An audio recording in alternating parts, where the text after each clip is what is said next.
Good evening, everyone, and thank you to Shannon and to the Chamber. I am Kirsten Keeley with WDAY TV, and we at WDAY are thankful for the partnership today to be part of the debate, and I am honored to serve as one of your moderators. Thank you, Shannon and Kirsten. I'm Tammy Norgard. I'm a lawyer at the Vogel Law Firm, and I'm privileged to serve as the board chair this year for the Chamber of Commerce. As the board chair and in my interactions with the Chamber the last few years, I've been an active participant in the Public Policy Committee, and I've seen firsthand the kind of work that they do to actively engage with our legislators, our elected officials at all levels. And they really have a lot of influence and impact on decision-making by these elected officials that not only affect the Fargo-Moorhead region, but also across the state. The Chamber is very honored to be able to host this debate.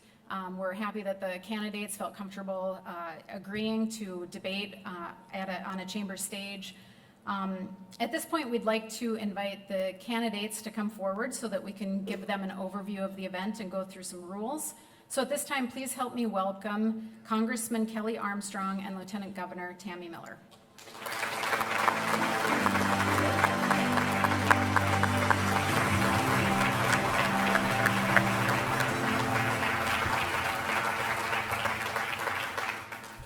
We want to say welcome to the candidates, and we want to quickly go over some of the rules for tonight's debate. We'll begin with 1 minute opening remarks from each candidate, and the order was determined by a coin flip this afternoon. We'll then alternate questions between candidates, allowing 1 minute responses from each candidate, followed by an optional 30-second rebuttal from each. We'll end the evening with a 90-second closing remark in the opposite order as our opening remarks. The questions for tonight's debate largely came from the business community, the Chamber, and in consultation with WDAY. I'll advise everyone that the questions have not been shared with the candidates. I want to highlight the rules for the live audience, which are you're not supposed to have any campaign signs displayed, and we're asking that you hold your applause until the end of the event out of respect to the candidates and the viewers at home. Based on a coin flip, this afternoon, it was determined Lieutenant Governor Miller will begin with her 1 minute of opening remarks. Lieutenant Governor. Well, good evening, everyone, and thank you to the Chamber for hosting this debate. The decisions of your next governor will impact every family and every business in our great state. So it makes sense to select as your next governor someone who grew up in a small town, worked in their family business, and spent most of her career in business, creating jobs, solving customer problems, making payroll, and delivering results. That's what I have done as a CEO and CPA, and that's the experience I will bring to the governor's office as we continue to grow and diversify our economy, as we cut taxes, as we reduce red tape, and as we protect our conservative values and our freedoms. Our country and our state have done so well with leaders who have business experience, like Governor Burgum and President Trump. We need another outsider and business leader in the governor's office. That's what I will bring to the governor's office. I look forward to being your next governor and ask for your vote on June 11th. Thank you. Thank you. Congressman Armstrong, your opening remarks. Well, thank you to the Fargo-Moorhead West Fargo Chamber for hosting this debate. It's been a long 4 months. It's been a great campaign. And when we started this race, we promised one thing. We said we would be the most authentic, accessible, and transparent candidate in the race. We will continue to do that. Since we started, we have gone from one end of the state to the other. We've done over 100 media interviews, and we have got the opportunity to meet with thousands of North Dakotans across the state. And that won't change when I'm governor. I just simply don't know another way to do this job. I by no means have a monopoly on great ideas. Government for sure doesn't have a monopoly on great ideas. And I've said this before, and I will continue to say it throughout the rest of this campaign and my term in governor. Far more solutions are solved around American Legion tables than ever at a conference table in Bismarck. We're going to grow this economy. We're going to continue to have a great North Dakota future, but we need to do it our way without losing sight of what makes this place so special. I'm excited for the debate and really appreciate everybody who's in attendance and watching at home. All right, thank you. We will jump right in with our first question. We'll start with Lieutenant Governor Tammy Miller, but it goes to both of you. We have to begin tonight's debate with the national breaking news this afternoon. Just in the last couple of hours, former President Trump convicted on 34 of 34 felony charges he was facing of falsifying business records. You both have been open about your support for former President Trump. What is your reaction to today's verdict? We'll start with you, Lieutenant Governor. Well, I'm not surprised. This is typical politics. We would not have had any of these cases if President Trump was not seeking re-election. This is typical politics, a strategy to keep him off the campaign trail.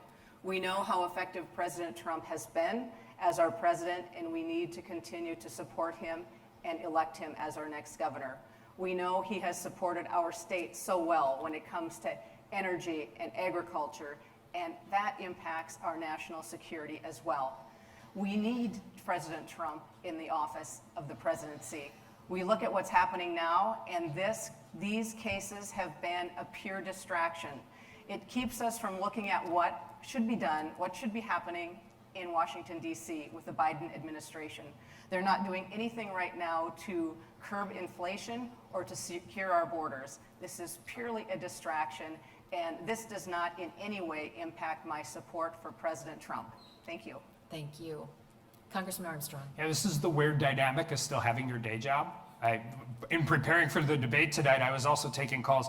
You know, the first time I talked about this New York case was over a year ago. We were at a Republican event, and I talked to the same reporter tonight.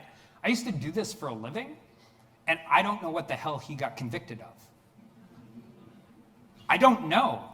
There's a 2-year statute of limitations on a misdemeanor charge, which is what the records exemption is. In order to get past the 2-year records exemption, you have to be convicted. You have to get a felony conviction.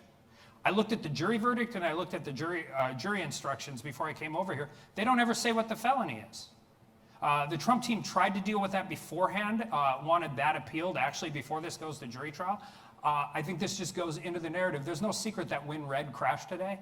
You know, I talked to President Trump this morning and just told him to keep his head up while he was going through this. And as somebody who used to practice in this area and think that I have a pretty good background on this, I have no idea how this happened. And you know who else knew? The first prosecutor that failed to prosecute it at the federal level and the first state prosecutor who failed to prosecute it.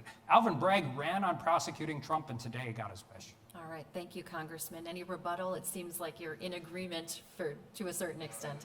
Any rebuttal for either of you? Okay, we'll move on.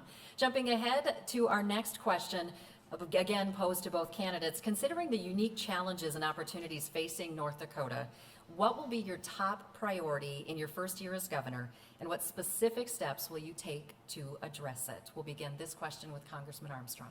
Yeah, the first thing we have to do is reform and reduce property taxes. It's the one thing, it's the one constant thing I hear about from one end of the state to the other. It's not just people online, it's local chambers, it's big and small.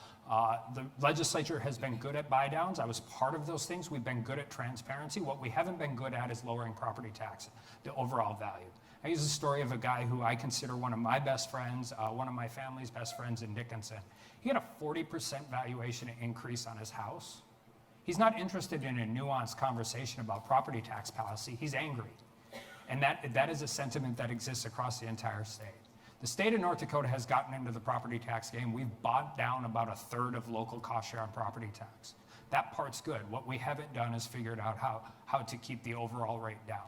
And I think it's time that the legislature starts talking about caps on property tax budgets, staying out of the mill conversation because it's different than everywhere else. But it is the single #1 issue that you are hearing from every single person from one end of the state to the other. All So right. it's the right policy decision and it's the right political decision. Thank you, Congressman. Lieutenant Governor Miller.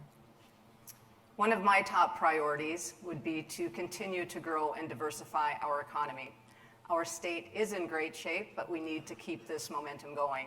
And that's in large part why I have selected Josh Tigan, our current Commerce Commissioner, to be my Lieutenant Governor. We will continue to search for great opportunities, great businesses to come to the state of North Dakota.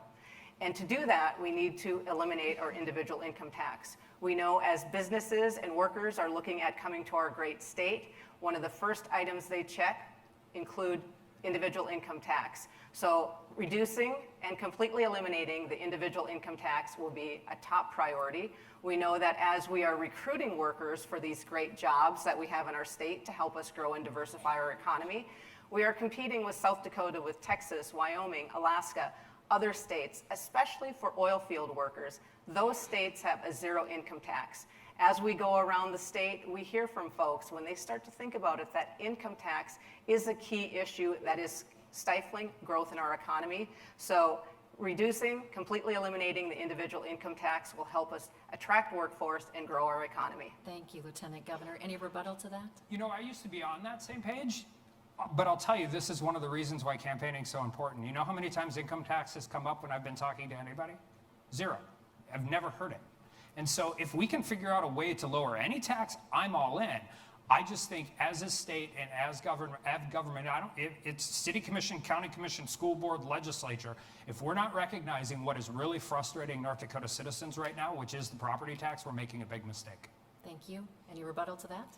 I would say we have been to more than 45 communities, and we do hear about income tax, especially as it relates to retaining military individuals who are completing their duty in the state of North Dakota. They are leaving to states with zero income tax. We also see many retirees in the meetings that we go to. They are looking at going to South Dakota, to Tennessee, to Florida, and Texas to avoid individual income tax. We need to keep those individuals in our great state. Thank you. Thank you. So Job Service lists that there are approximately 16,000 open jobs in North Dakota right now. And it's not really one size fits all. There's different types of jobs in different communities all over the state. So what is the state's role in partnering with communities to meet these needs across the state? And can you please cite some examples? And we'll start with Lieutenant Governor Miller.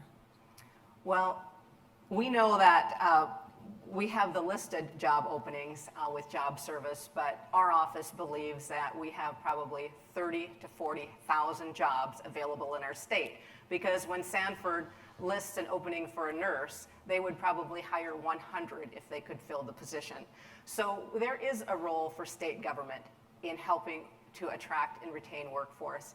As a conservative, as a business leader, I really generally don't think that government should be involved in solving these private sector challenges, but we have such a gap right now with workforce, with housing, and with childcare that I think we need some short-term solutions that government partners with the private sector to deliver.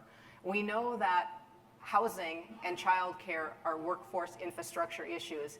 In every single community we visited, except for 2, housing was a challenge.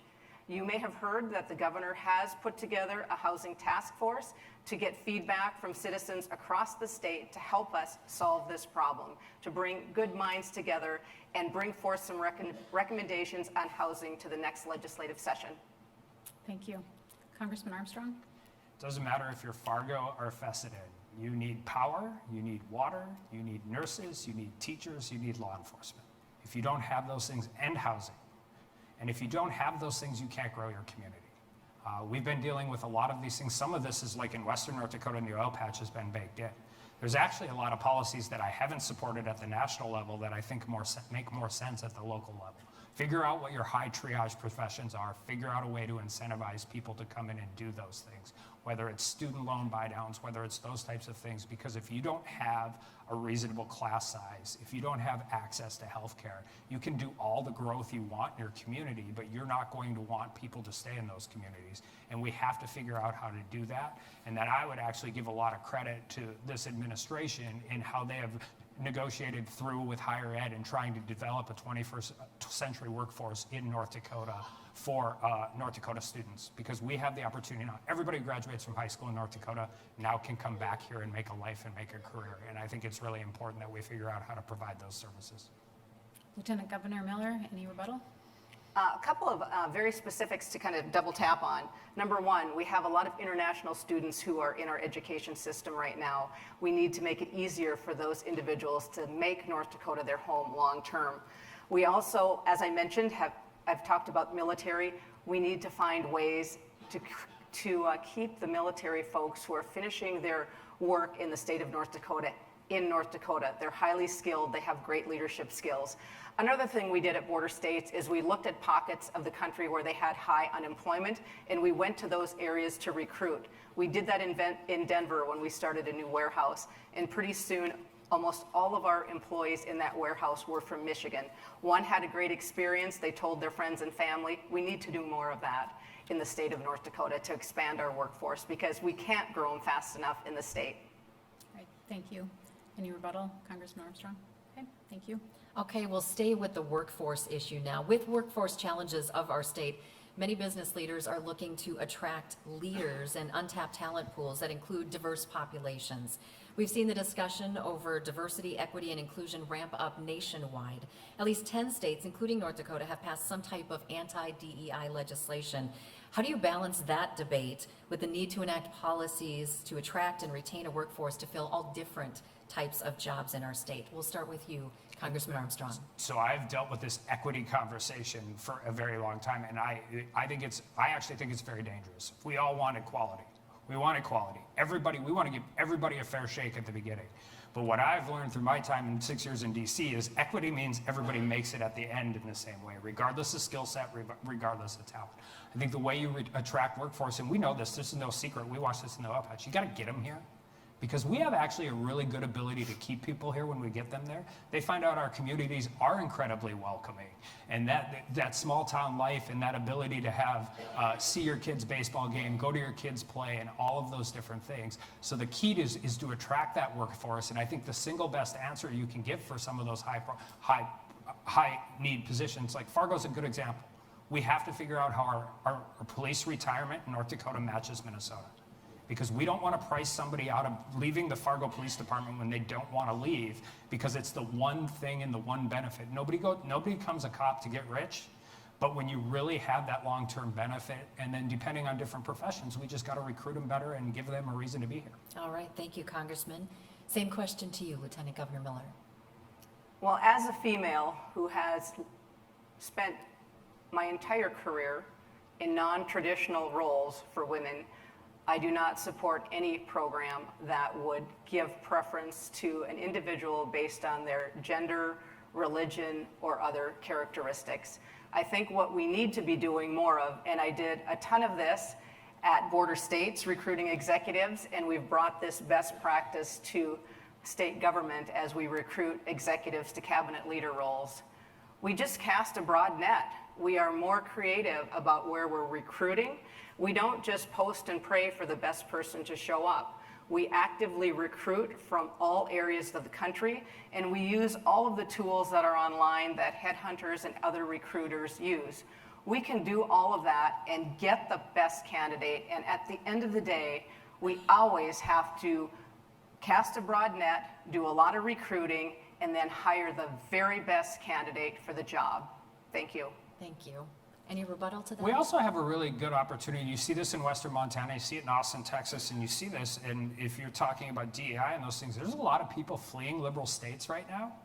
They don't like the high taxes. They don't like a lot of those policies there. And we have a real opportunity, and about 2 to 1 they come in when they're migrating in from the conservative side. I mean, we have an opportunity to tell them that if you don't like large city government with a lot of crime and your car gets broken into, well, it doesn't matter who you are, we have a place for you.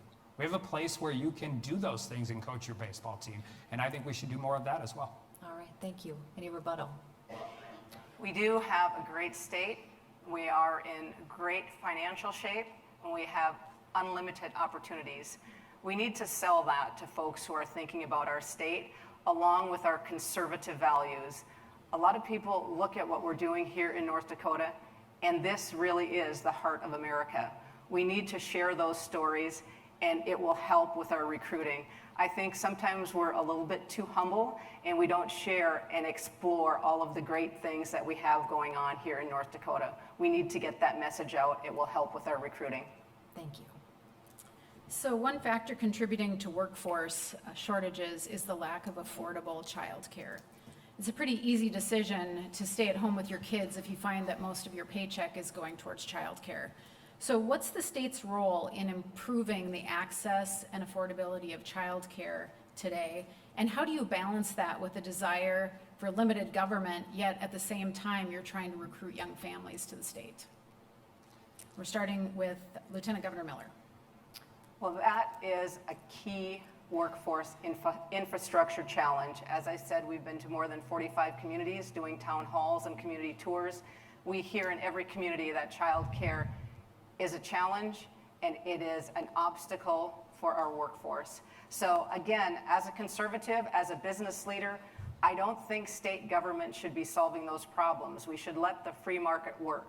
But that gap is so big in the state of North Dakota, and we have so many opportunities for growth that are being held back because of workforce. It is appropriate for the government, for the state government, to help create some incentives and solutions to make childcare more affordable and more accessible. We're hearing in communities that families are paying $1,000 per child per month for childcare.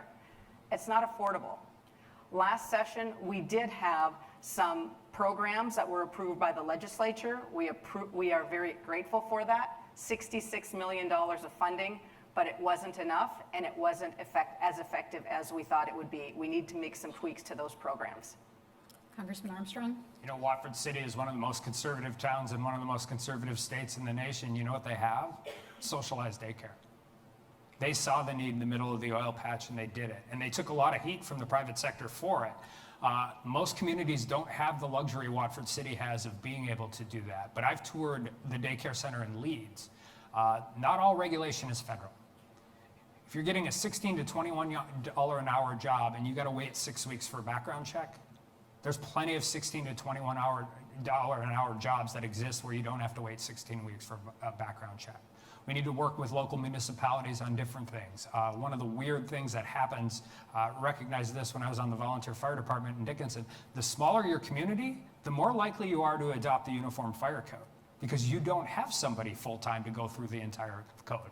Now all of a sudden, a year later, somebody wants to open a basement daycare that can take 4 kids and their egress window is 6 inches too short. And so they're permitted out of those things. So there are a lot of federal regulatory regime that we are going to have to work with our delegation to try and figure out a cost for. But there's also local things we can do to speed up those processes to make it more attractive for the people. Because you can't, it doesn't matter if it's a daycare or a restaurant. If you don't have the people to work there, you don't have it. And we have to figure out a better way to do that. Thank you. Any rebuttal, Lieutenant Governor Miller? Yeah, just a little bit more on a program that was implemented with the last legislative session that hasn't been as effective as we had hoped. And it's a great public-private partnership. We're encouraging businesses to pay their workers $300 a month for childcare. And if they do that, the state will match $300. So that's $600 per family for childcare, which really is very helpful when you're paying $1,000 a month, except we saw that the income threshold was too low. So it was impossible for a two-member family that was working to qualify. So that's an example of something that we need to look at and tweak to make more accessible and to help with the cost of daycare across the state of North Dakota. Thank you. Congressman Armstrong, anything further? Yeah, I mean, I think those kind of programs are fine, but you still have to have the space. I mean, I think there's 2 issues to this. One, the cost of daycare is so high, but the reason the cost of daycare is so high is because that's what the market bears, because you don't have enough daycare positions. And so we have to figure out how to get more access to that for more people, because it really is. And those are the jobs that make your community. You know, like when we're in Western North Dakota and restaurants were closing down on 3 days a week and all of those things, and those all actually hurt recruitment and retention to get more people to come into your community as well. So cost is one thing, but also just access, and not just in big communities, it's small communities really suffering right now. Thank you. We'll move on to higher education. A question again for both of you. Colleges and universities are facing big enrollment challenges all across the country. In North Dakota, we have covered state universities cutting programs, cutting faculty as they face millions in cuts. Recently, NDSU, $7.6 million, Dickinson State, $1 million. Yet these universities are our biggest recruitment, retention, and development tools. So what's your take on the future of higher education in the state, and what policies would you support related to it? For this question, we'll begin with Congressman Armstrong. Some of it's a demographic change.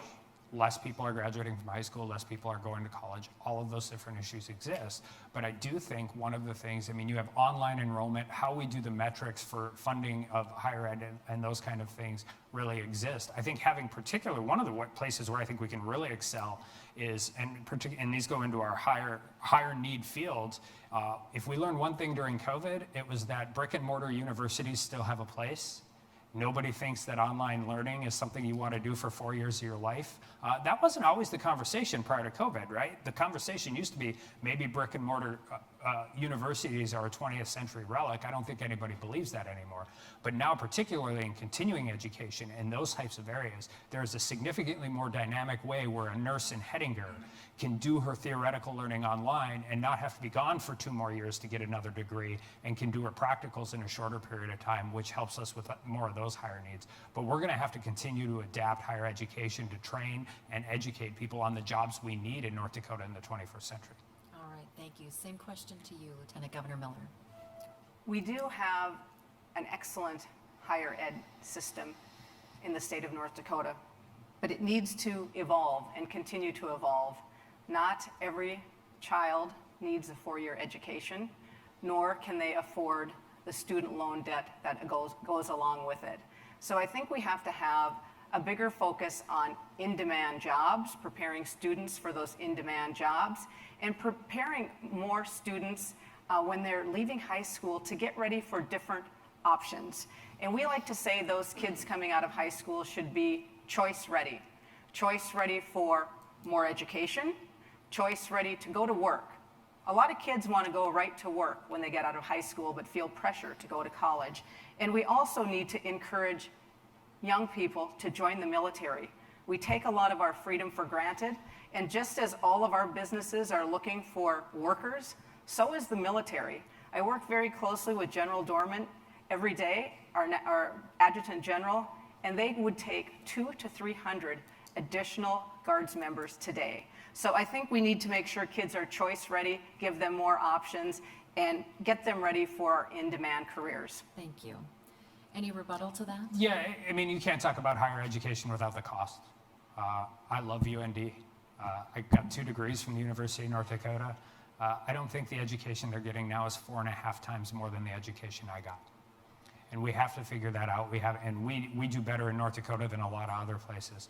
If you want to continue to educate and continue to deal with having more people in the fields we need, we have to lower the cost of higher education. And so when you're talking about guaranteed loans and all of those different things, we incentivize tuition to go up because of those things. And there's ways in which we can lower the cost of higher education. Lieutenant Governor Miller. The only other thing I'd like to add is we do graduate a lot of students every year, and I hope they will all be career ready when they leave the university system. I also hope that they all will stay in North Dakota. So I think we need to do a better job of exposing them to the great opportunities and the quality of life we have here in our great state of North Dakota, so we can keep every one of those graduates in North Dakota to help us grow and diversify our economy. Thank you.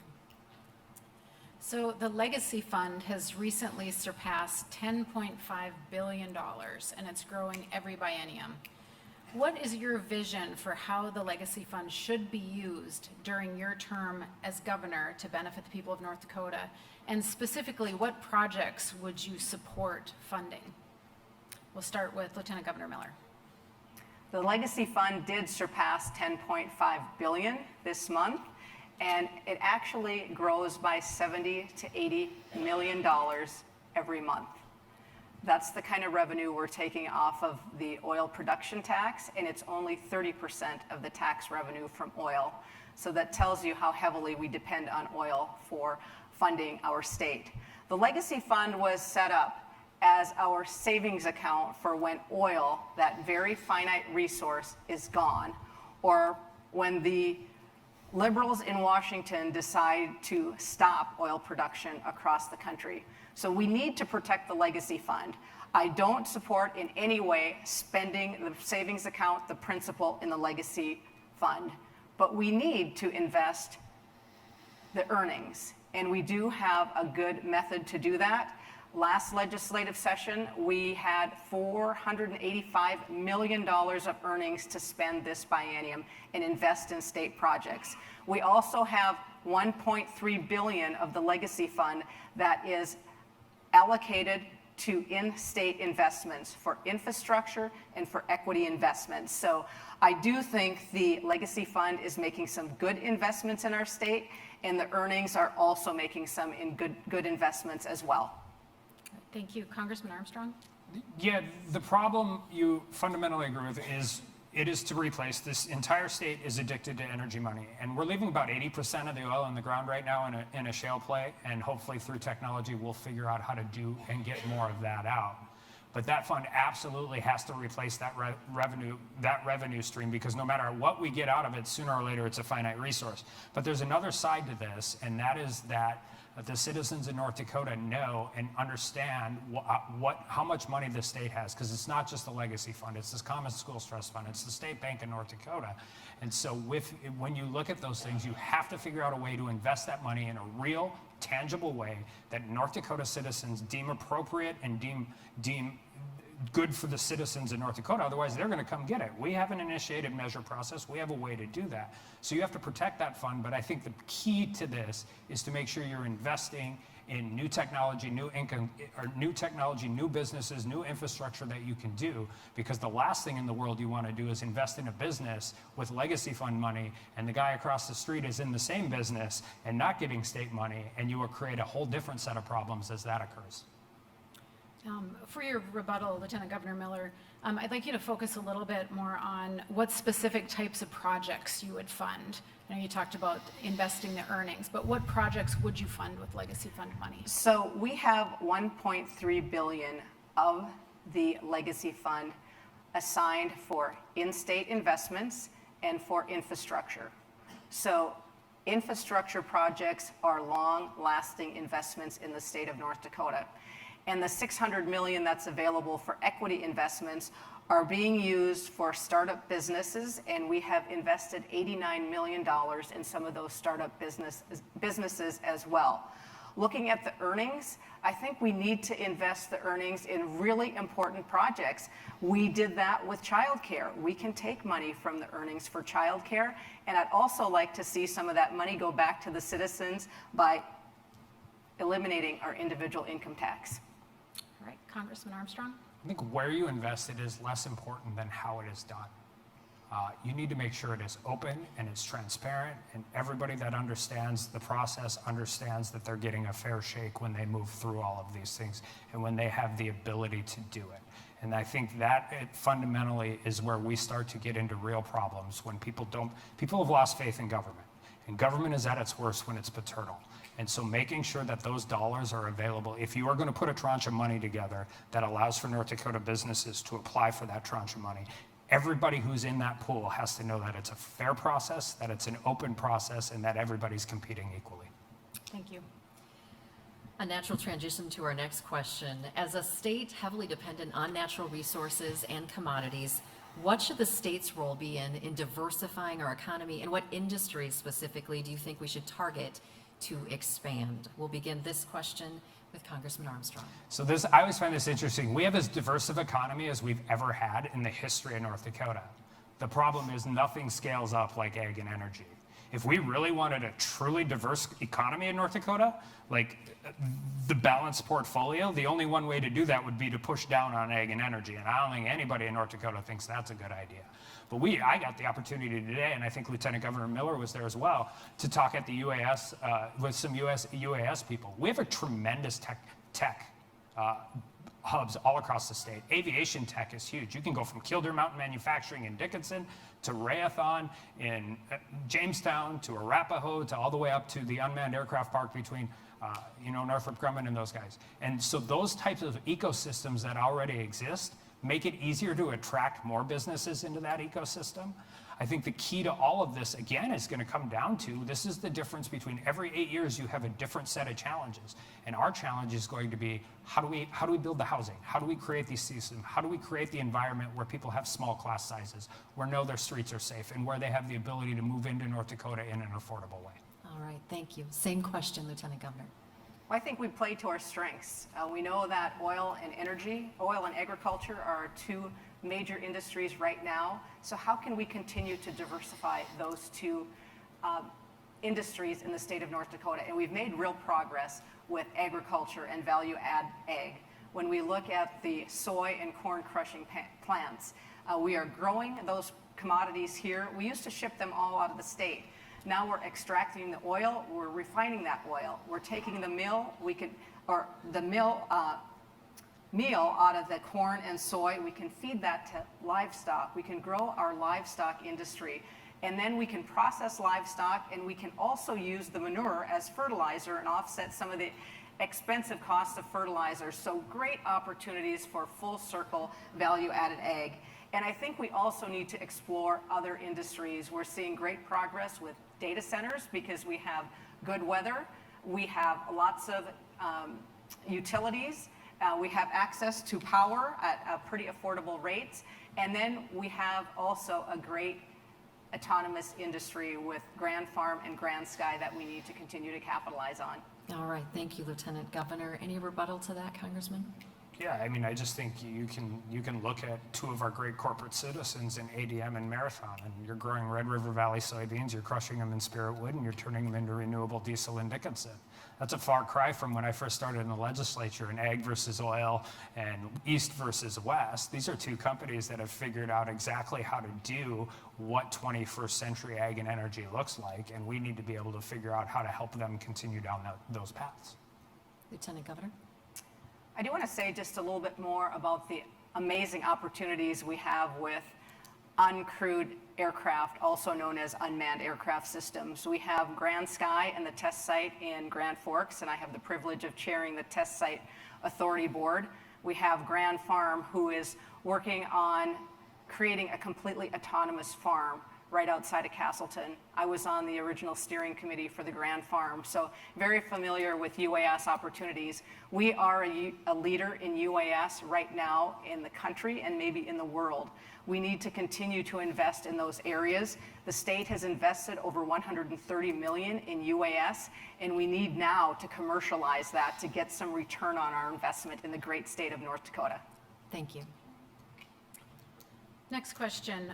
We've experienced tremendous growth in West Fargo in the last 8 to 10 years, and they're one of the largest percentage growth cities in the state. The next four that round up the top 5 are out in western North Dakota. It's pretty expensive to try to keep up with this growth in terms of roads, water and sewer, the schools, the need for police. I had a friend that purchased a house about 8 years ago in West Fargo, and her monthly payments keep going up and up to the point that it's getting unaffordable because of the addition of real estate taxes going up and special assessments for all these new projects. So it's also particularly tough for first-time home buyers to get into a home. So do you support more state aid to these fast-growing cities? And if not, or in addition, what other approach would you suggest that could ease the city's reliance on taxing their residents in order to keep up with that growth? We're going to start with Lieutenant Governor Miller. Well, first of all, we need to have a change in Washington, D.C. We need to get Biden out of office and get President Trump back in office to help us with inflation. There has been no progress with the current Congress and leadership in Washington, D.C., and inflation and interest rates are prohibiting a lot of families from getting into new homes, as well as inflation driving the cost up of the supplies for these new homes. So making a change in Washington, D.C. is the first priority. Another priority, especially in bigger cities, is urban infill. It's really expensive to continue to build on the fringe in our communities and add more police, more fire, more infrastructure. So Governor Burgum was really high on urban infill as a Main Street initiative, and we would continue to support that because that building on the fringe is adding a lot to special assessments and to property tax. Thank you. Congressman Armstrong? Yeah, I think if you start talking about caps for so by the way, the West Fargo thing's not new. When I represented Western North Dakota in the middle of the oil patch, there was a very smart state senator from West Fargo that informed me every time I told her how fast the school district in Dickinson was growing, that West Fargo's was the fastest growing school district in the state. That's 2013. So you continue down those paths. I was proud to sponsor the largest infrastructure bill in the history of North Dakota, and we got it out for those high triage needs. Because you're right, property tax base doesn't keep up with new growth. So there are reasons in which you're going to do that, particularly if you're going to come back and say, we're going to talk about property tax and moving through those things. I don't disagree with infill, and I don't necessarily have a huge issue with that. I just think that's really a local control issue. And if businesses in a community want to go where they want to go, I mean, there may be some incentives you can do to that. But one of the great things about North Dakota, and you can see the difference in Grand Forks, a lot of people like to buy townhomes downtown. You're not going to sell a lot of those in Dickinson, North Dakota. People move to Dickinson so they can have a half-acre lot and they can have an outdoor, and that's how you keep and retain that workforce as well. So if you're going to promote those policies, you better be sure you're making sure locals still have autonomy over those policies. Lieutenant Governor Miller, any rebuttal? Just a few comments on property tax. We have heard about property tax in most of the communities that we've visited. We do need to make sure there is still local control for property tax solutions, but I think the government, the state government, can help them look at their budgets. Having been a leader in business, every year we looked at our budgets. Every year we looked at opportunities to trim budgets. I don't know that that happens in government every year, every biennium. We certainly need to do that. We also need to look at exemptions. There are a lot of property tax exemptions. We probably need to look at a fresh slate and see if there are ways to cut out some of those exemptions or modify them. And we also need to look at red tape. We were in northeastern North Dakota at a town hall meeting. We had a county commissioner who had built a shop on his farm for $75,000. The county wanted to build the same shop, and it was $200,000 because of our governmental red tape. So I know we could have an impact on property taxes if we eliminated a lot of government red tape and simplified. Congressman Armstrong, any rebuttal? Okay, thank you. Moving on to the next question, we'll delve a little deeper into property taxes. Do you support the proposed measure to eliminate property taxes? We'll learn if the group circulating that petition gets enough signatures to get it on the November ballot by the end of June. If the measure to eliminate property taxes passes, how would you suggest communities make up the difference for funding schools, libraries, animal control, social services, among other things that are funded by those property taxes? So a two-part question there. We'll start with you, Congressman Armstrong. No, I don't support it, and I don't support it for a couple reasons. Three. One, there is no honeymoon period in which you can deal with things like local cost share and century code. You worry about how communities do it. I would just say if that measure passes, the legislature better be prepared to be in for longer than 80 days, because we're going to have to figure out how to rewrite a whole bunch of funding streams that exist all across the century code. But more importantly, you will see North Dakota become a haven for out-of-state landowners, because if you're not paying property tax, particularly those who like to hunt, and you can park that, and we already have a ton of out-of-state landowners that only participate in North Dakota's economy through property tax. But I think more importantly than that is, as somebody who served in the legislature, Fargo will do okay, Grand Forks will do okay, Minot will do okay, and Bismarck will do okay. But if you are a small town like Oaks or like Belfield, and you're sharing one state senator with 5 other communities around you, and every 2 years, you got to go to the legislature to beg for your supper, to get police, to get fire, to get emergency medical services, school funding, garbage, all of those different things, you're going to have a really difficult time doing that, and the eventual evolution of that is local control almost goes completely away. All right, thank you. Same questions to you, Lieutenant Governor. We've been to a lot of communities, and no one in the communities that we have visited have supported the property tax initiative. They understand that it would be giving up local control, and they understand that it may mean giving up some of their services. They don't want to give up their police, their fire, their schools. So our message has been get out and educate, inform, and encourage your community members what's at risk and how to vote. This property tax initiative is not the solution, but completely agree that we need some long-term property tax reform. We've had all kinds of property tax relief, and it hasn't been a long-term solution. So we need to bring folks together. As I said, we need to look at budgets. We need to look at exemptions. We need to look at red tape, and we need to come together and find meaningful, long-term property tax reform for the state of North Dakota. Thank you. Any rebuttal, Congressman? I would just say I have a very different, I've had very different interactions on the campaign trail. I think if this thing makes it on the ballot and anybody just assumes it's going to fail, they may be assuming incorrectly. People are angry. People are frustrated. They don't want long-term property tax relief. They want immediate tax relief, and they want reform. And it is not just some quiet sect of people. It is people that at any other time, like my friend in Dickinson, that would have never voted for this before. But I can tell you, if it makes it on the ballot and he's voting in November, he's voting for it now. Lieutenant Governor? Yeah, I wouldn't say that people are not looking for relief. I'm saying that folks that we have met with feel compelled to educate and inform to understand what is at risk with this measure. I think people see the headlines, eliminate property tax, and I think who wouldn't sign up for that? It's, I think, incumbent on all of us to explain what that means. Again, do we want to give up our police, our ambulance, our fire, our schools, and other important services that are funded at the local level? We all need to get out and help educate and inform our fellow citizens about what is at risk with this proposed initiative. Thank you.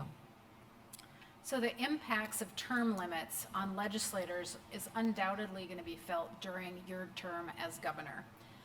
With some long-term knowledge going to be gone in the legislature, how are you going to work to ensure the continuity of some of these really large, long-term projects and initiatives with significant turnover in the legislature? And we'll start with Lieutenant Governor Miller. We have been having a lot of discussion about this. We do support term limits, and we think the job should be finished. It seems odd that legislators and the governor are subject to term limits, but other elected officials are not. So I think if we have term limits, they should be consistent for all elected offices. That said, it is going to be kind of an exciting time with term limits because we will bring in folks with a lot of new ideas and kind of an open mind to some of the things that have been done before, and maybe some things will be challenged, and I know things will be improved. But it will be interesting because we don't have that base of knowledge. So I know with Ledge Council, with cabinet agencies, we will be spending much more time doing education and some training and sharing information with legislators so they are well prepared when they start the new session. Okay, Congressman Armstrong? This is going to sound really weird from the guy that wants to lead the executive branch, but the only way this works is if you build up trust with the legislature. The vast majority of people who run for office run for office on one issue. But when they get to that seat, whether it's in the North Dakota House or the North Dakota Senate, they don't only get to deal with one issue. Their best source of information for the issues they have to touch, whether it's human services, whether it's ag, whether it's law enforcement, whether it's everything, happens to be whether it's Attorney General Wrigley, Insurance Commissioner Godfrey. But it only works is if they trust that you are giving them information without trying to shove policy down their throat. Government matters. There's always going to be friction between the executive branch and the legislative branch. It's designed to have that friction. But the only way in which you can truly do that is if the legislators that you work with trust you to play it straight with them, and then that when their replacements are coming in, you trust them to play it safe with them. Our job is not to influence them when they get there. Our job is to educate them so they can go represent their district in the best way possible. Any rebuttal, Lieutenant Governor? Just a couple of ideas to share that we've already started to implement. Info Day with cabinet leaders. A lot of our legislators have no idea what goes on in our cabinet and other state agencies. Yet they're approving appropriations, budgets, and projects for these agencies. So we have started to put together one-pagers and set up booths during the legislative session so that legislators can stop by and visit more with our cabinet leaders to understand what they're doing. And we've also started having hearings and different meetings at cabinet agency facilities. Last year we had hearings at the Department of Corrections. That is one way to really help legislators see firsthand and understand what our agencies do, what the impact they make, and what their needs might be. Thank you. Congressman Armstrong? Nothing? Thank you very much. You both started to address this in your last responses, but digging a little deeper, not only as governor will you have to work with Republicans and Democrats, But there have been recent examples, public examples of North Dakota Republicans criticizing members of their own party, creating almost two factions within the party. How would you, as the leader of the state's executive branch, work with people of all political beliefs moving forward? We'll begin with Congressman Armstrong. You know, the word unity gets thrown a lot. I also have the same fight with our Republican caucus and our conference in DC as well. We don't need unity. That's too lofty of a goal. What we need is a common person. I think one of the things that we don't spend near enough time on is that communication. We have Republican supermajorities in the Senate and the House. We have Republicans in every state elected official. One of the very first things we'll do is I'll meet with the committee chairs of each and every committee and ask them what their priorities are. Like, ask them what their priorities are. I bet we agree 85, 90% of the time. We might not agree necessarily on the mechanism for getting there, but you know what North Dakotans are sick of? Petty fights about consequential issues. And with all due respect to my Democratic friends, when you have the majorities we have in the Senate and the House in North Dakota, the fights oftentimes are Republican on Republican. But as somebody who spent the last 6 years in DC and understands where the real fight is, for what we believe in North Dakota, I think the single best way you can deal with that is go out and meet with people. But that, by the way, that's officially, you're also the unofficial leader of the party. And the Republican Party and the political side of this, the best way to do it is go. Show up. Get yelled at. If you can't go to a district convention and get yelled at, you have no business doing this job. Because it turns out they enjoy it when you show up and they respect you even if they disagree with you. All right, thank you. Same to you, Lieutenant Governor. As your next governor, I will represent every citizen in the state of North Dakota, if you vote for me or not. That's what I did as a CEO. Most employee owners, I think, really liked working with me, but maybe there were a few who didn't. Or customers. We also often had disagreements with customers that required listening, having an open mind, working together toward a common solution. I did a lot of that doing M&A activity with border states. Throughout my career, we did 17 transactions.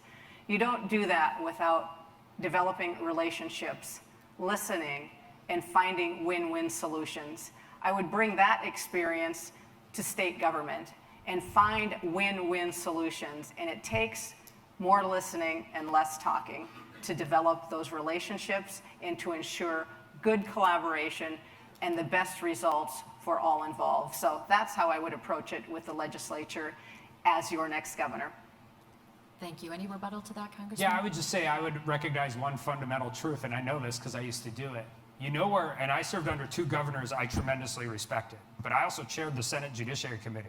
You know where the governor's opinion on my legislation was when I was having a hearing? It wasn't in the top 10. There's a reason the legislative branch exists and the executive branch exists. And the only way you can stop those back end of the session problems is by open communication on the front end. Try and get your way sometimes. Recognize the legislature as the vehicle of policy. Work with them to get so you can come to a solution, and only pick the fights that really, really matter. Thank you. Any rebuttal? It is really interesting to see the legislative process. Being an outsider, I saw it for the first time as your lieutenant governor and as the president of the Senate. It was really fun to sit in front of the senators and listen to the different opinions on every single bill. It really was helpful to sit there with an open mind and try to understand each one's opinion and preference. And I would bring that same open mind, that same curiosity to the governor's office to listen, to learn, and to collaborate and reach the best solution. And at the end of the day, I want to make the best solution make the best decision and have the best solution for the citizens of North Dakota. Not for the governor's office, not for the legislative branch, but for the citizens of North Dakota. Thank you, Lieutenant Governor. We'll jump to the next question. You both said you spent much of your time on the campaign trail, traveling the state in a lot of different communities, hearing concerns of voters. What are you hearing as the biggest issue for our Native American communities across the state, and how do you tackle them at the state level? We'll begin with you, Lieutenant Governor Miller. Well, tribal engagement has been one of the governor's 5 strategic initiatives, so I have been involved in tribal engagement recently. When the governor was on the campaign trail, I was able to chair the Indian Affairs Commission quarterly meetings, and we also have an annual government-to-government conference with our tribal communities. We know what the key challenges are with our tribal communities. In fact, I'm going out to visit with one of them tomorrow. And really what we need for our tribal communities is economic development. They are so dependent on the federal government for their way of life, and they've been so dependent on on gaming, casino gaming, that really is kind of going away for them. Since COVID, they have not had the charitable gaming rebound like they did pre-COVID. So my priority with the tribal communities, and there are 5 tribal communities where we share boundaries in the state of North Dakota, would be economic development. And I want to remind everyone that we talk about the tribal communities. They are citizens of North Dakota, just like each and every one of us. Thank you. Same question to you, Congressman Armstrong. Some of it depends on which one. There are also 5 unique, independent, and individual things, but I mean, school funding, particularly when the property tax fight is coming up, you know, depending on where you're at, they have different formulas, they have different ways in which they do that. Gaming and e-tabs comes up a lot. Obviously, we've seen the massive expansion of that in North Dakota. That is something they are continuing to talk about. Future of sports betting, substance abuse and mental health. It's a problem everywhere. It's a triage problem, crisis beds, all of those different issues. It's something I care deeply about. My grandmother was the head of the North Dakota Mental Health Association for 20 years. How we figure out how to deliver those services with the services we have, not the services we wish we had, and figuring out new and dynamic ways to do that. And then one that I have heard, and we should all recognize this, and I know this because I have a 16-year-old daughter and a 14-year-old son. They were at one of these games, the racial taunts, the stuff that's going on, and the ability for that horrible, horrible type of activity to occur at a public school event. And it matters. It matters a lot. It matters to me as a parent. It mattered to my kids when they were there because they were appalled. And it matters to me as somebody who cut my teeth doing a lot of work in criminal defense on those reservations. And I think those things are actually easier to solve than we make them out to be. Thank you. That's time. Any rebuttal to that? Another key area we need to focus on in our tribal communities is drugs. We see the drugs that are coming in from many of them coming across the borders illegally from Canada and from the southern border. Some of them coming in on trains from Detroit. The bad guys have figured it out that we have some challenges with law enforcement in our tribal communities, and they are targeting those tribal communities. When we look at overdose deaths, we have many more per capita in those tribal communities. So we need to work with law enforcement, we need to work with health care providers, and we need to stop the flow of drugs into our tribal communities. Thank you. Rebuttal to that, Congressman? Yeah, I think one of the real consequences we face with that, and this is something I've been really frustrated in DC, you know, we talk a lot about the politicization of the DOJ, but the centralized decision-making in Washington has really hurt Indian country U.S. attorneys and the people who are on the ground and understand how to do that. The second part to this, which I don't think we can gloss over when we're talking about whether it's drug addiction or crimes, is the vast majority of those crimes on the reservation are charged in federal court, which means a crime that you would get the same charge in state court is significantly different and significantly more severe in tribal court. So you steal a lot of people in the young adult age from 18 to 22 for 10 years of their life. That doesn't necessarily happen with the same equivalent in the state court. And that's just the function of government, and there's things we can do to help, but that just exists. Thank you. Next question is about public safety. The question is, how will you collaborate with local governments, tribal nations, the law enforcement community, and local community organizations in order to address public safety challenges in a comprehensive way? And we'll start with Congressman Armstrong. I think, first of all, recognizing, and I do a lot of this in DC too when we talk about this stuff, 97% of criminal justice is delivered locally. Cass County elects a state's attorney, Cass County elects judges, Cass County elects sheriffs. So when we are developing programs with the state and recognizing those things, recognizing that how you deliver, and this could be anything from school safety to downtown policing in a university town is significantly different how you do it here than you do it in Bowman. But we also have large scale, particularly in drug distribution and those types of things. And I think the answer is work with the Attorney General, know what works, know what doesn't, make sure we're recognizing that different communities have different needs. There's just been letters to the editor in Fargo about neighborhoods. I mean, those are things that happen when your communities grow. And we as a state need to recognize that we need to make sure we get to deal with that. At the same time, I got to watch 8 new Fargo police officers get sworn in. And they were so excited, and it was such a great ceremony at a time where nationally people are just absolutely fleeing the law enforcement field because of all the national media narrative about cops being bad. So recognize that cops have a really tough job. And then I would just end with this. Every policy you pass when you're dealing with law enforcement has to work at 2 a.m. at the side of the road. Can't just work in a hearing room. It has to work at 2 a.m. on the side of the road. Thank you. Lieutenant Governor Miller? Well, I completely back the blue and also hope that North Dakota will become the most military-friendly state in the nation. So both the military and the police help with our public safety. We don't have enough of them. We have had some nice increase in some of our classes, and we are seeing law enforcement individuals coming over from other blue states that like our policies where we back the blue. We do have full prisons right now. Our jails and our prisons are full. In addition to backing the blue and the brown and the green, we have to address drugs in our state. Most of the individuals in corrections, 85% of the men and 100% of the women, have drug addiction problems. So we have to lock up the bad guys, absolutely. But there are some folks who are in prison because they've committed a crime because of their addiction.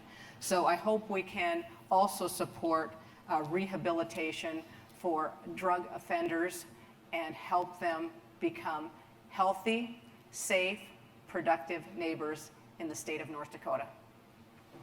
Any rebuttal, Congressman Armstrong? I don't know if it's rebuttal, but I mean, we also have to be able to figure out how to maximize like drug court, and there's some like Sheriff Johnner is doing some really cool things at the Cass County Jail with intakes and mental health. We have to figure out how to democratize that stuff across the state. North Dakota is unique in the country. You know, we talk a lot about jail sentences for nonviolent offenders and all of that, but what you're really talking about is the felonization. Because most nonviolent felons don't actually spend any time in prison, but what they become is a felon at 19 years old. North Dakota allows for 2 years of supervised probation on a misdemeanor. And we should figure out a way to absolutely utilize that, particularly with young adult offenders, and figure out how you break that cycle of addiction without making a 19-year-old kid a felon for the rest of his life. Lieutenant Governor Miller? I would like to engage the private sector too in this work. A lot of individuals leave corrections and they don't have access to medical care, they don't have a job, they don't have transportation, and they don't have housing. So it's pretty easy to commit another crime and be part of the recidivism statistics when you don't have that support system you had in prison. So how can we help those individuals be more set up for success? And I think we can do that with the private sector. We are getting help from businesses now who are taking that check the box if you're a felon off of their job applications. They are helping with housing and other resources. So I think more private collaboration will help us solve some of these challenges, free up our prisons and jails for the really bad guys, and cut our costs for the state government in funding the cost that we incur every biennium for those that are incarcerated. Thank you very much. There was a report released last week that daily recreational marijuana use surpassed daily alcohol use for the first time. We know there's a petition circulating in North Dakota to get it on the November ballot. Would you support legalization of recreational marijuana in North Dakota? We'll start that question with you, Lieutenant Governor Miller. Well, I am all about local control and choice, less government. I am a little bit conflicted with marijuana, but I would leave that up to the voters. If they want to legalize recreational marijuana, I would leave that up to the voters. But for me, the real challenge is as a business leader. I ran a company where individuals were running forklifts, driving trucks, loading trucks, helping to figure out jobs, quoting jobs, millions of dollars, and I wanted to have a drug-free workplace to ensure that all of our employee owners were safe, that they were safe on the job site, and they were accurate when they were filling orders and working on jobs and pricing out those contracts. I think that is really challenging to do when you have recreational marijuana. So my only challenge with recreational marijuana is about having a safe workplace and a drug-free workplace. That's my concern, but I would leave it up to the voters. Thank you, Lieutenant Governor. Same question to you, Congressman. I spend about half my time in a city that has legalized marijuana, and I can tell you it is different when you're having your kids walk around downtown Washington, D.C., and you smell it everywhere, you see it everywhere, you do all of those things. I actually think North Dakota has really taken the right approach on this. They have taken, I mean, from when I started practicing criminal defense till now, the punishments and the amounts and the weights have come down significantly, and they've done a real job. I wouldn't say decriminalize, but more accurately reflect the nature of it, and I think that's an appropriate place. I think the bigger question with marijuana is, and what the policy is if, I mean, it failed the last time, but I think it was closer than most people thought. If you're getting to the point where you have one of these hodgepodge initiated measures put together and you're not going to have any real ability to actually regulate it or give communities the ability to regulate it and do those things, do you make a call and say, hey, we don't want to take the risk of a constitutional measure passing that we can't touch, so we're going to do it in a way that actually gives local law enforcement some things, allows cities to not let you smoke it on the sidewalk? I don't think we're there yet, but I think that's a real conversation for policymakers may have to make in the next 10 years. All right, thank you. In your rebuttal, forced to say yes or no, do you support it? As I said, I would leave it up to the voters. Same for you. in If your it makes a rebuttal. ballot, I'll vote no. Okay. Thank you both. So the last few years have seen a pretty significant drought in the southwestern United States, and there's been state versus state fights over who has rights to the Colorado River. And in order to protect North Dakota from a similar situation on the Missouri River, one way to protect North Dakota in the case of drought would be to build as much water infrastructure as we can, put as much water to beneficial use as quickly as possible. So that we'd have that and lay claim to that water. And some of these water projects take 10, 20 years to even to design and build. So if you're governor, you're going to be the chair of the Water Commission. And what is your approach to building out water infrastructure and managing the significant budget that comes out of the Water Resource Trust Fund? We'll start with Congressman Armstrong. I told Mayor Mahoney one time I was at a meeting with him and he was begging for money for flood protection and drought. I said, that's an interesting place to be, but that's how you have to look at that. When I got to the legislature, I thought water came out of the water faucet. It's one of the things you learn a whole bunch about when you're in North Dakota, and it's not just this. I think the problem is our main water source is federal, and it's dam controlled. And we've been working on the Garrison Project and Red River Valley Water Supply Project since long before I was in Congress. And so working to make sure we continue to move those projects forward. We had Devil's Lake, obviously, and Red River into Canada, so you deal with those issues, the service in the river. I think one of the things we have to have a conversation about is as we expand water infrastructure across the state, is a lot of times communities don't want to give up their autonomy, and I completely trust and support that. And then 2 years later they do, and it's 4.5 times more expensive 2 years later than it would have been to hook them up at the front end. And again, the way you have growth in a community, you need power, water. I mean, if you don't have adequate supplies of power and water, you don't have adequate growth. So I think, again, making sure you're talking and having real conversations about figuring out the best cost-saving way, not only for the state, but for those communities in the long run. Thank you. Lieutenant Governor Miller? Well, since our governor had announced his candidacy for president, I have been serving as the chair of the Water Commission in his absence, and it has been a wonderful experience to understand the water opportunities and challenges in our state. Growing up not far from Devil's Lake, I know exactly how quickly water can change and make a difference. Some people think it's positive when it comes to recreation. Farmers might think it's negative when they're losing their land. So lots of opportunities and needs as we look at water. I also served on the Valley Prosperity Partnership when I was at Border States, and one of our priorities was the Red River Valley Water Supply Project. We absolutely need to finish that project to ensure that we have long-term water supply to the Fargo community, West Fargo community, and to the entire Red River Valley. I think folks take it for granted, but we do have to be prepared for both flood and for drought. And sometimes that Red River gets pretty low. Luckily, we've had some rain this year and it's filling up again and flooding Elm Street, but we need to ensure that we have a long-term water supply to the West Fargo community, as well as all of the communities up and down the Red River Valley. So we do need to keep finishing the Red River Valley Water Supply Project as a top priority for the state of North Dakota. Thank you. Congressman Armstrong, any rebuttal? Yeah, I mean, it's just so much of what we deal with is both state and federal and local, and really having to make sure you deal with that. I can tell you as somebody who's dealt with this stuff at the federal level, our biggest hindrance to a lot of this stuff is the federal permitting process, and the single best way I think that changes is by electing a new president and tightening up the NEPA reforms that we got passed last year. Lieutenant Governor? I think the other key reason to protect our water supply, especially the Missouri River, is economic development. We're hearing that already in southwestern North Dakota. There are businesses that are wanting to come in, and we have to make sure that we have adequate, reliable water supply. Water will be a key to continued economic development in our state. Our next question to both of you again. Border security has continued to be a concern for North Dakotans and Americans alike, with the threat of drugs, weapons, illegal persons crossing into the country, impacting communities. Just yesterday, we at WDAY reported on agents being called to suspicious activity at the border, at the northern border. They ended up finding 3 abandoned backpacks with 67 firearms in those backpacks. The 2 people ran into Canada.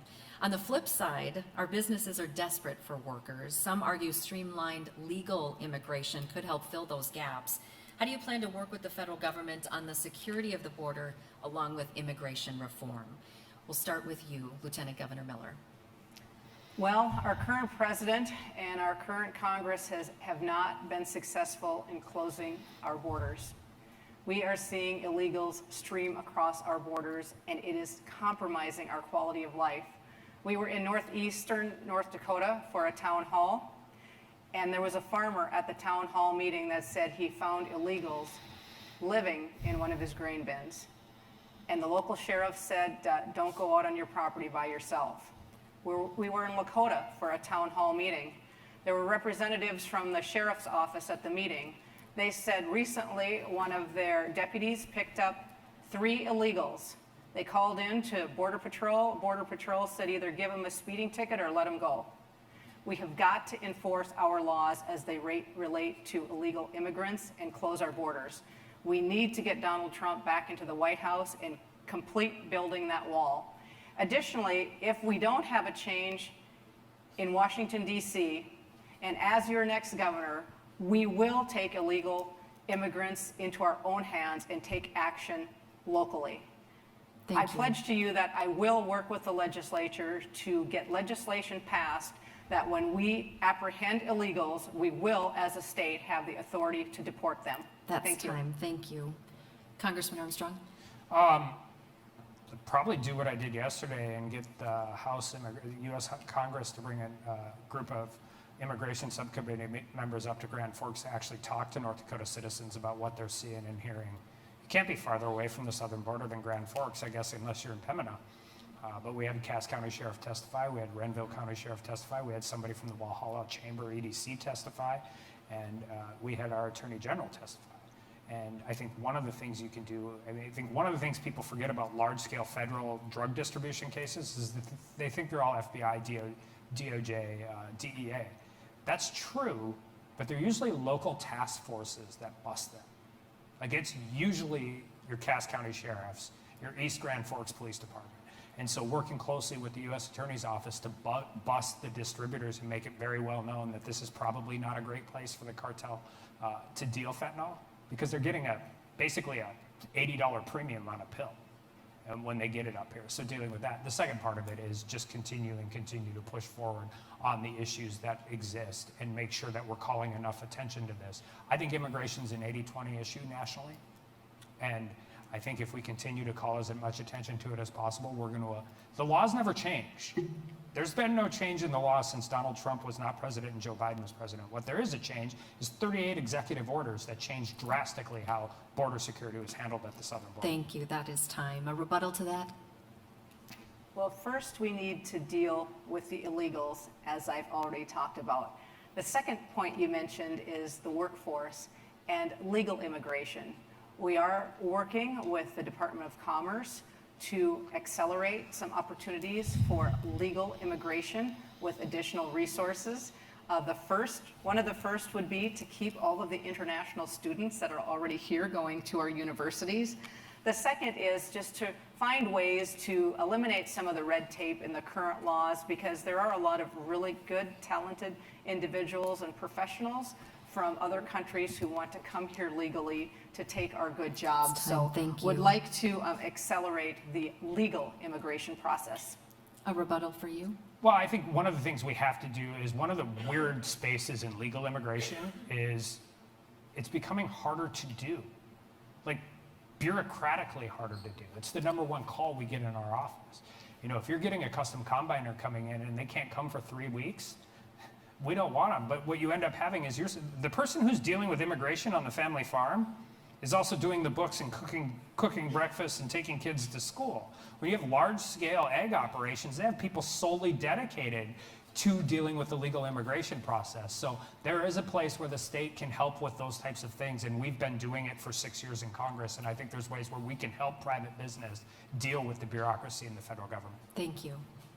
So Governor Burgum set a goal to be carbon neutral by 2030, and in part, he's relying on carbon capture and carbon sequestration.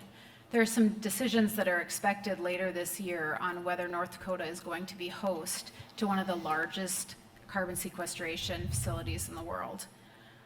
This will capture carbon from coal-burning electrical generation plants in the middle of the state. So what is your approach to carbon sequestration as well as the Summit Carbon Pipeline project? And do you hold the same goal of being carbon neutral by 2030? And we'll start with Congressman Armstrong. We're not going to be carbon neutral by 2030. We're just not.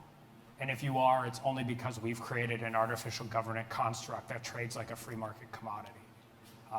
I think North Dakota is part of the solution, not part of the problem.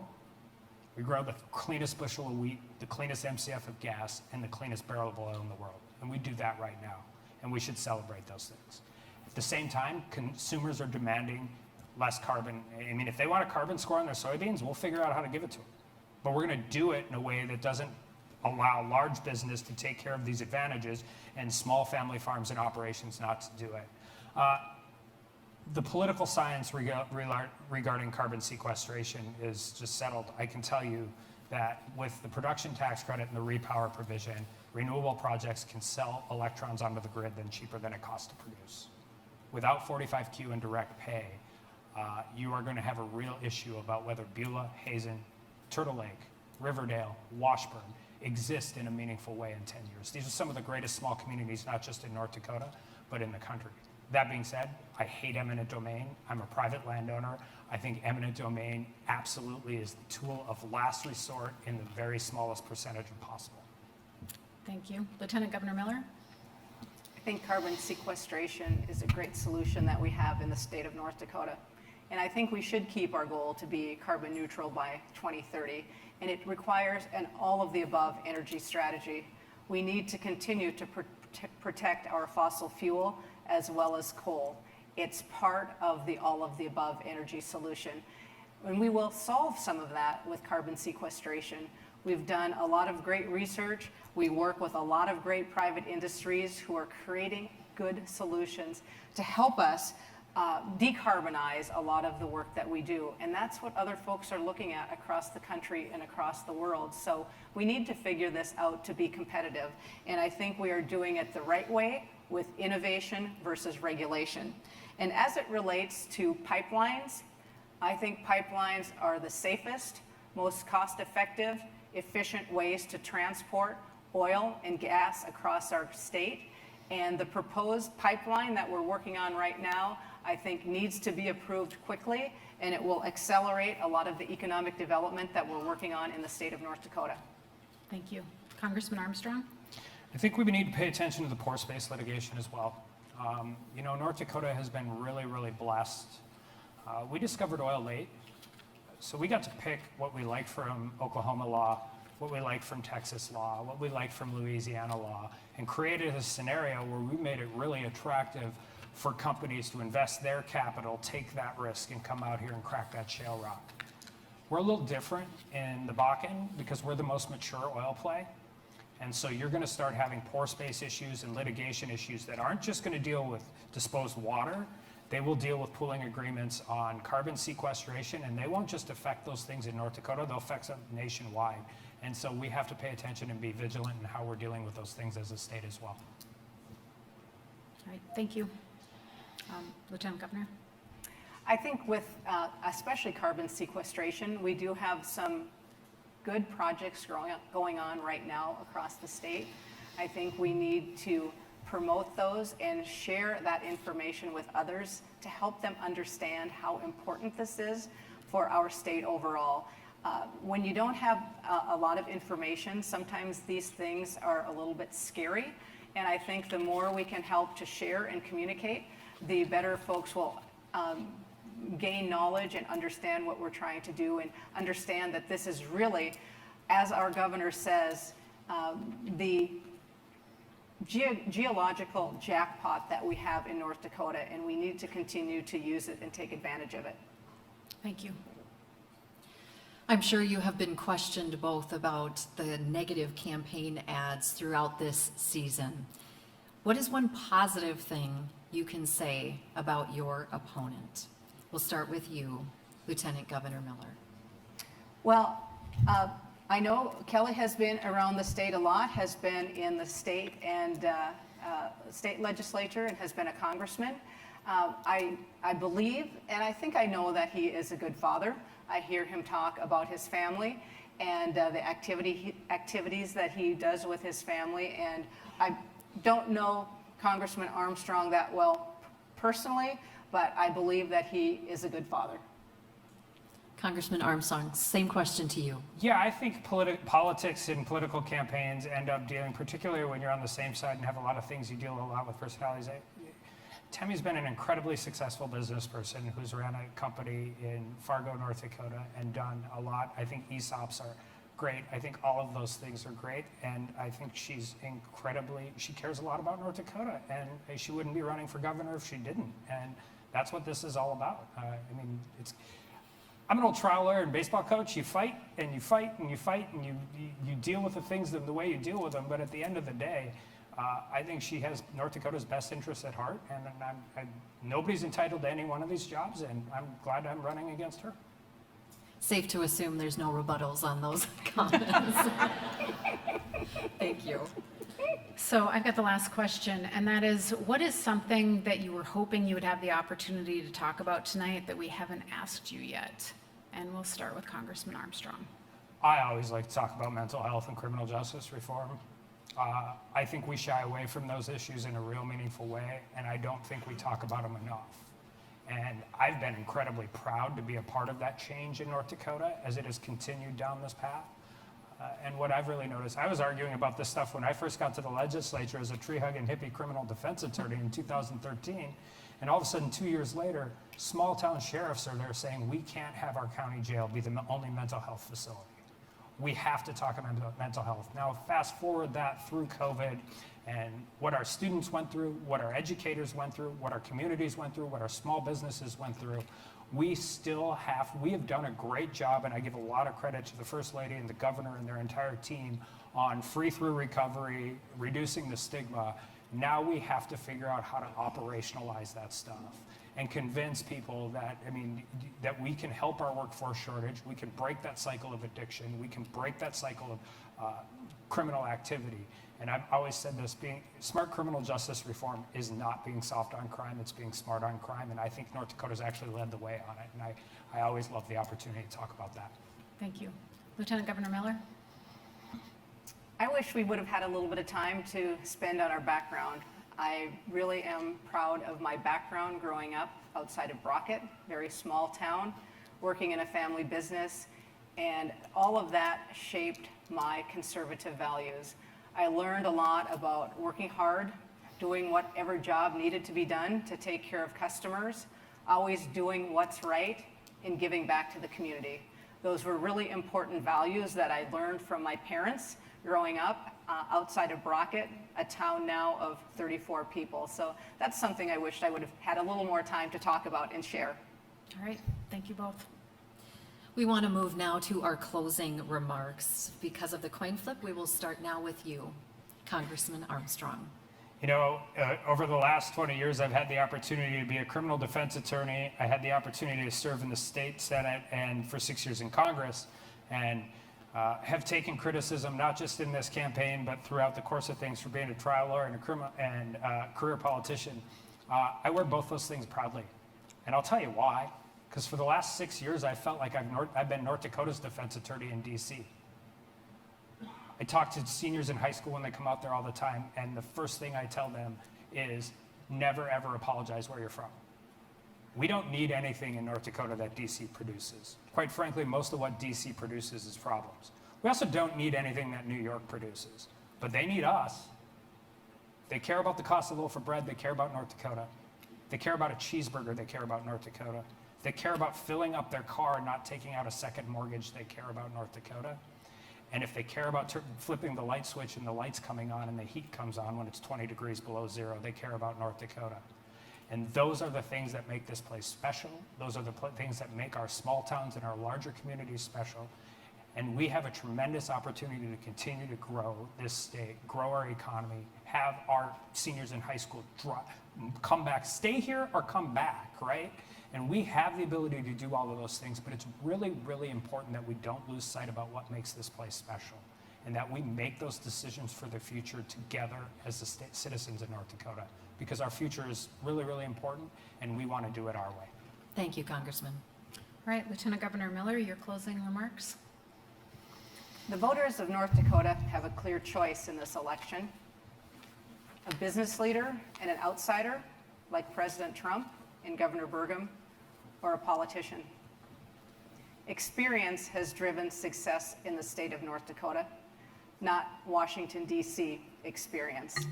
From my experience growing up in Brockett, North Dakota, working in a family business, and then spending almost my entire adult life in business, creating jobs, solving customer problems, making payroll, making really hard decisions, and delivering real results every day.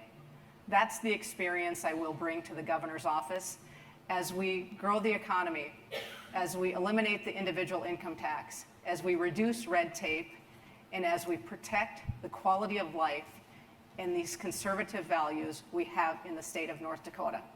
That's what I will bring to the governor's office, and I firmly believe that our state will be in great shape with another business leader and outsider in the governor's office. As your governor, we will keep this momentum going and we will take it to the next level.